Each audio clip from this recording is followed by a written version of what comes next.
Global Power Technologies. Power where you need it.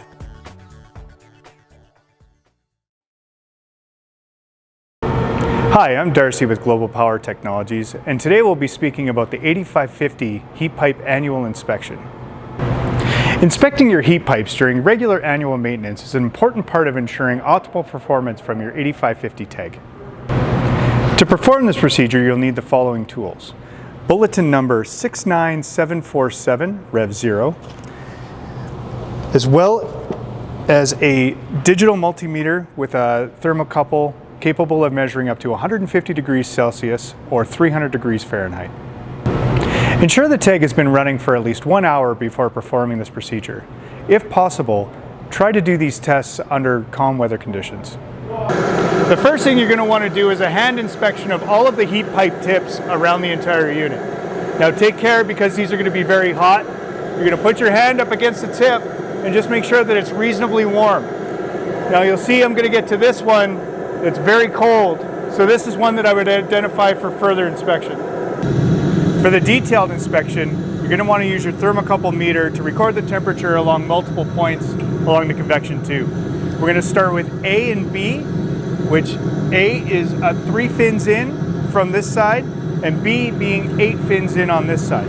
So I'm going to go ahead and start the measurement with the tip right against the tube, and you're going to want to measure and wait until the temperature levels off before going to the next point.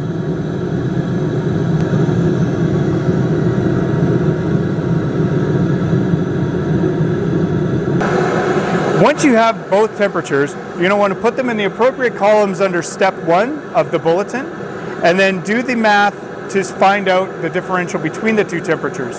If it's greater than 20 degrees Celsius or 36 degrees Fahrenheit, you're going to need to go to step 2 to measure the additional points on the condenser tube. Step 2 of the detailed inspection requires you to measure halfway between points A and B at point C, and halfway between points C and B being point D. Now I'm going to go ahead and put my probe here and measure point C. And now point D.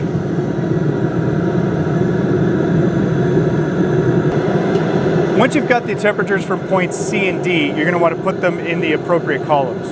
Then you're going to take the temperature of point A minus point C, and if that is above 20 degrees Celsius or 36 degrees Fahrenheit, you will need to replace your heat pipe. Or if the temperature of point C minus the temperature of point D is greater than 15 degrees Celsius or 27 degrees Fahrenheit, again, you will need to replace your heat pipe. Be sure to also record the date, TEG serial number, ambient temperature, wind speed, and direction, and record this information and retain it for your records. The heat pipe replacement should only be done by a qualified technician. If you have any questions or concerns, please don't hesitate to contact our customer service group. Global Power Technologies. Power where you need it.